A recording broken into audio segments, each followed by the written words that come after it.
Hello, beautiful people out there in the world. Let's fix this little bit of lighting a little bit here. Let's get that. There we go. Hey, check this out. I'm your man, Chris Fury, your man on the wall, with this week's Furies React and Reviews.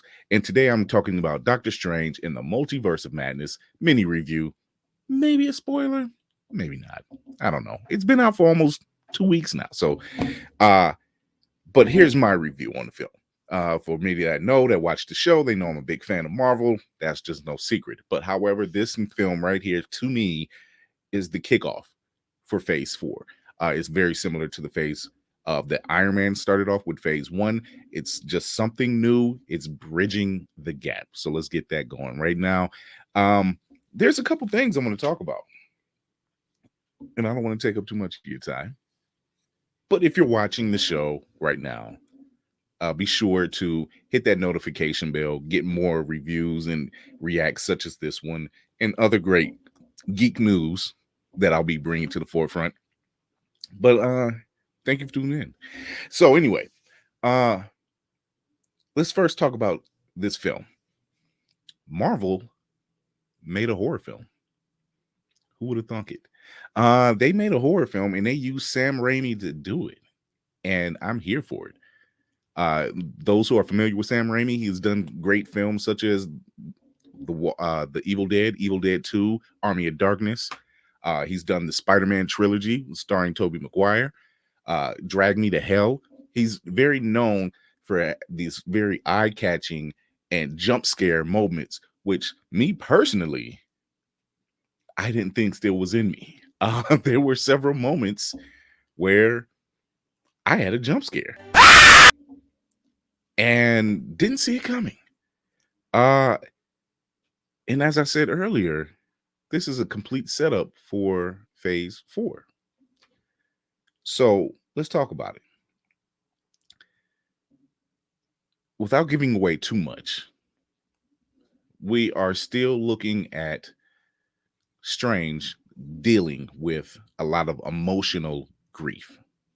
He's still trying to learn to, quote unquote, put down the knife. In other words, relinquish control. As we all know, that Strange always had to feel the need to control everything. And this was a film that really showed his character on how not to control everything and to allow things to progress and trust his heart. So there's that. Um, Elizabeth Olsen does a fantastic job portraying the Scarlet Witch, aka Wanda Maximoff, and someone who is obviously been inundated with the Darkhold. Now, when we last seen Wanda Maximoff, it was at the end of WandaVision, where she finally had her hands on the Darkhold after fighting Agatha Harkness. Spoiler alert: it's been over a year. Check it out, Disney Plus. Um, and it shows her at the end of the show at a cabin, a secluded cabin, and she's walking into the cabin. Yet her astral self is inside of the Darkhold, reading the Darkhold. Now, at first glance, a lot of people didn't realize she was just doing that. She heard the screams of her children, and after you see this film, you realize that she didn't just hear the screams of her children. Her astral self was already dream walking and searching the multiverse for her children. This is where that picks up. And Wanda has always been an emotionally stricken character in the comics world. Her father is Eric Leshner, Magneto. Her brother is Pietro Maximoff, aka Quicksilver. And dealing with that type of grief that she's dealt with, basically siding with her father, who at the time was considered pretty much a villain, and also finding love with the synthezoid and then losing that love and having children born out of dark magics due to Mephisto. Now that's a whole nother story. They don't have Mephisto in WandaVision, and they don't have Mephisto in Doctor Strange Multiverse of Madness. However, Wanda did create her children out of her chaos magic, which is still to be explained to the general audience. Many people that know, that are fans like myself, they know that Wanda is a Nexus being. That means it doesn't matter what universe she's in, she's still Wanda. She's still powerful. It's just her power set is at different levels, but she's still that one person that can change the fabric of reality. So, but getting off that tangent, setting up phase 4. Now there's some gripe in the community that they feel like this movie was either too short. I recently heard that it was too long, which is weird because it's about 2 hours and 6 minutes. And they feel like they couldn't have gotten more. Some could have gotten less, depending. I don't know who you would ask to get less. But like I said, this is the bridging gap. This is the setup. What we've seen in this film is not the end all be all. It's already been confirmed that the world of the MCU that we currently know is the main current universe, the 616 universe. Now, this was talked about back in Thor, the Dark World, by one of Jane Foster's mentor, Dr. I can't remember his name right now, but he's even mentioned that there are several universes. So even way back then, it was talked about. Keen eye. So, once again, setting up the next phase of things and pushing the narrative forward. As we know that they are doing a secret invasion, we know they're doing armor wars. There's rumor of a secret wars, and the rumor as of today is that there will be a Scarlet Witch standalone film. Now, we've gotten that because knowing that Elizabeth Olsen has signed on I believe a 7-picture deal, if not a 7-year deal, probably a 7-picture deal, which sounds more correct, to reprise her role as Scarlet Witch, aka Wanda. So we know that this is not the end of her story. We know that there's more going on behind the scenes. And to get away from that, we have the Illuminati, which we've seen in the last trailer. There were some teases. We know that Xavier's there. We know that Captain Carter is there. We also know that Baron Mordo, or at least a variant of himself, is there as well. We've seen Ultron robots. And there's teasing of maybe a couple more members of the Illuminati. Now, those who've seen the film already know what I'm talking about. But those who haven't, stay off the internet if you do not like spoilers. However, I'll be doing a full spoiler review this Thursday, at 8:30 p.m. Eastern on Facebook, YouTube, and Twitch. Tune in. But yes, it is something to behold. This was something that Sam Raimi has every bit of his imprint on. This is definitely a horror film.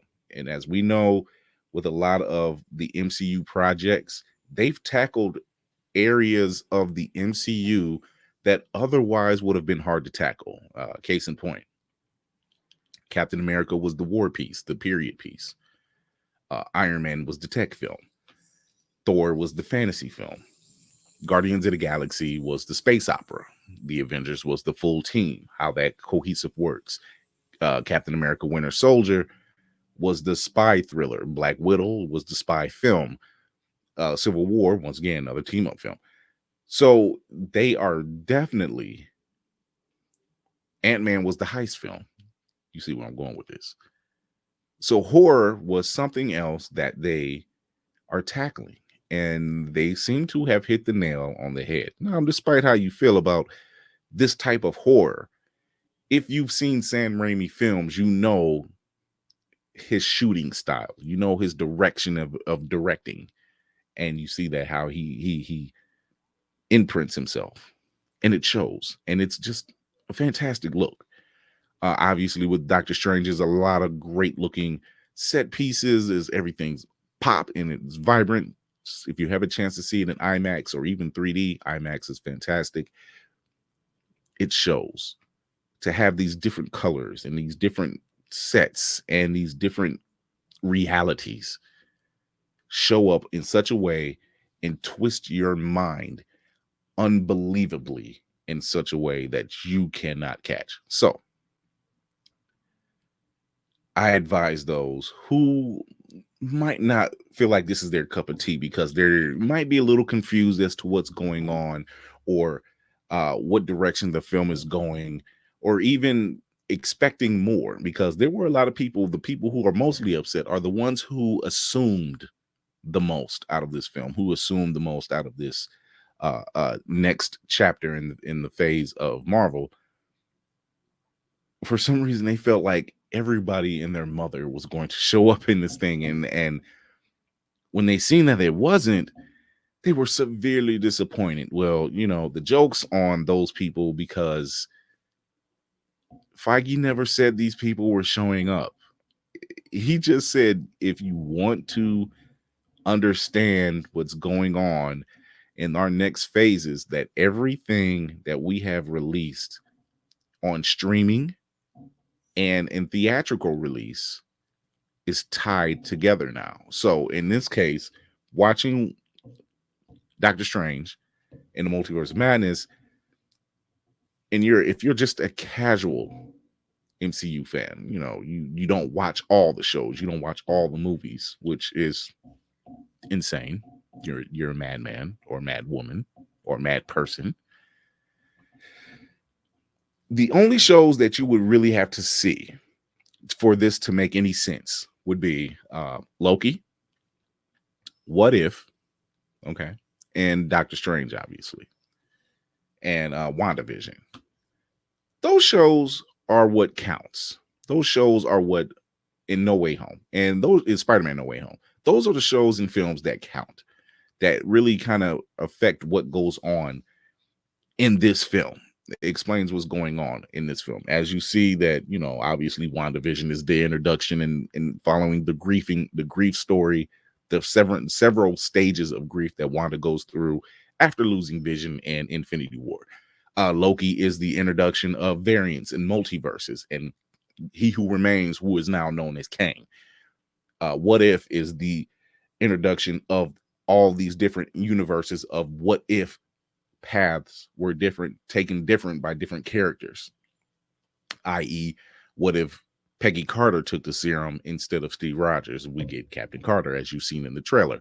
So those type of films is what is the introduction of the multiverse and the variants and people's power sets and everything else. And as I spoke earlier, this is not the end of Wanda's story.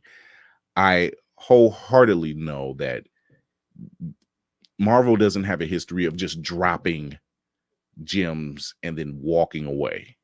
They have a way of completing certain storylines. No matter how long you have to wait for it, they do come back around to it and they find a way to kind of close that gap. So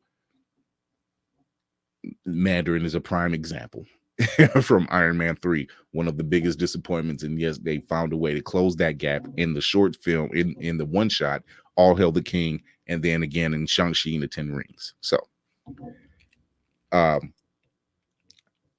say all of that to say that, one, not the end of Wanda. Two, we're definitely looking at possibly a Secret Wars series or maybe film or both.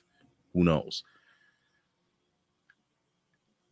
The cards are all on the table, and Kevin Feige is the dealer. So I, in my opinion, give this a full 8.5, maybe a 9. I'll probably go for a third viewing to kind of get some more out of it, because the way I view films, I view them in excitement for the first round, and then for the second round, I try to find the little pieces that kind of make sense to me to find out where the plot holes. Because some people said there were plot holes, there weren't. too many plot holes that they thought if they paid attention to what was going on. But I'm going to end it here. And if you catch this before this Thursday at 8:30 p.m. at, what is this? Today's the 16th? Yeah, the 16th. So if you catch this show, if you catch Blurred's Eye View on the 19th, this Thursday, May 19th, 8:30 p.m., Facebook, YouTube, Twitch. The Twitch handle is Blurred's Eye View 1. Let me throw that up there. Since it's just me in here today. You can always follow us here. IG Blurred's Eye View 1, and you will find the link tree to all what you want to see from us on socials and everything else. You can also find us on Opulence Radio. You can hear us every Mondays and Thursdays live. You can catch us on iHeartRadio as well. And here's our Twitch handle, Blurred's Eye View 1. So, but once again, tune in this Thursday. I'll have a guest. We're talking about Doctor Strange in the Multiverse of Madness in full depth with spoilers. So if you haven't seen it by then, I don't know what to tell you. But if you have seen it, tune in, chime in, give us your thoughts, give us your reviews on the film, and tell us what you think is going on with it. And as I always end every show, remember to educate yourself and others, entertain yourself and others, and most of all, encourage yourself and others. And until then, this is Chris Fury, your man on the wall. I'm out.